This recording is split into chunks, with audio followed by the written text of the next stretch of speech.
European ইউনিয়নের সাথে ভারতের নাকি খুব মেগা একটা বড় ডিল হতে চলেছে, সেই নিয়ে ভারতের নিউজ পেপারগুলো প্রচুর বাজি ফাটাচ্ছে। তো একটু ভেবে দেখলে যেটা দেখতে হয় সেটা হচ্ছে এই যে একটা জিনিস খেয়াল রাখতে হবে, ইউরোপিয়ান ইউনিয়নের সবচেয়ে বড় শত্রু হচ্ছে রাশিয়া, আর রাশিয়া হচ্ছে ভারতের সবচেয়ে বড় বন্ধু। এখন এই অবস্থায় ইউরোপিয়ান ইউনিয়ন আর ভারতের মধ্যে ডিল তো হতেই পারে, সেই ডিল কতটা ফলপ্রসূ হবে আই ডোন্ট নো। কারণ আমেরিকার সাথে ভারতের ভালো ডিল হওয়ার কিন্তু প্রতিবন্ধক হয়ে দাঁড়িয়েছিল রাশিয়ান তেল। সেক্ষেত্রে ইউরোপিয়ান ইউনিয়ন এখন ট্রাম্পের তাড়া খেয়ে বলছে ভারতের সাথে ভালো ডিল করবে, এদিকে ভারত রাশিয়ান অয়েল কিনছে। হ্যাঁ, আবার ট্রাম্পের সাথে যেদিন ইউরোপিয়ান ইউনিয়নের ভালো সম্পর্ক হয়ে যাবে সেদিন সেই ডিলের কী অবস্থা হবে আমি জানি না। হচ্ছে নাম্বার ওয়ান।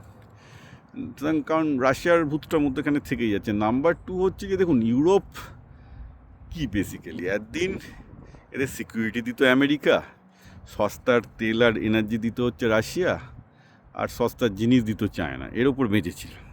এখন তিনটে জিনিসের কোনোটাই নেই, আর চায়নাটা শুধু বেঁচে আছে আর কি।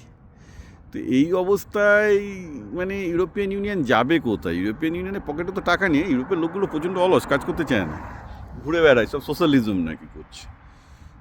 তাদের রাষ্ট্র প্রচুর ফাঁকা সময় দেয়, এই দেয়, সব বড় বড় কথা শুনি। কিন্তু সমস্যাটা যেটা হচ্ছে যে বেসিক্যালি ওখান থেকে তো কোনো স্টার্ট আপও বেরোয় না, কোনো টেকনোলজি বেরোয় না, কিছুই হয় না। লোকের ক্রমাগত গরিব হয়ে চলেছে। এর মধ্যে ব্যতিক্রম আছে, ইউরোপিয়ান ইউনিয়নের সবই যে সোশ্যালিস্ট কান্ট্রি তাও নয়। পোল্যান্ড, চেকোস্লোভাকিয়া, যেগুলো ইস্টার্ন ইউরোপ, মানে যারা একবার সোশ্যালিজম এবং কমিউনিজম কী জিনিস হাড়ে হাড়ে টের পেয়েছে। ইস্টার্ন ইউরোপের সেই দেশগুলো যারা আগে ফর্মার কমিউনিস্ট রাশিয়া ছিল কিন্তু এখন বর্তমানে ইউরোপিয়ান ইউনিয়নের মধ্যে, তারা খুব ভালো করছে। কারণ তারা কমিউনিজম কী জিনিস ভালো করে জানে, সেখানে রাইট উইং পার্টি চলছে, সেখানে ক্যাপিটালিস্ট পার্টি চলছে। ওরা ইউরোপিয়ান ইউনিয়নের মধ্যে ডেফিনেটলি, চেকোস্লোভাকিয়া, পোল্যান্ড খুব ভালো ভালোভাবে কাজ করছে। তো ওই দেশগুলোই ভরসার। বাকি যেসব দেশগুলো আছে সেগুলো তো মানে ইউকে, স্পেন, ফ্রান্সের অবস্থা তো বেশ খারাপ।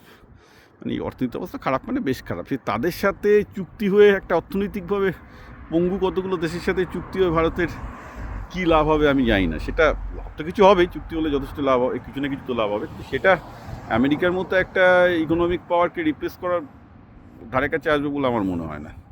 আবার এটাও আমি মনে করি যে দেখবেন মানে হয়তো আমেরিকার সাথে ভারতের সম্পর্ক আমার ভালো হয়েও গেল, কারণ ট্রাম্পের তো কোনো কিছু ঠিক নেই। আজ এদিক বলছে, কাল ওদিক বলবে, এভরিথিং ইজ পসিবল।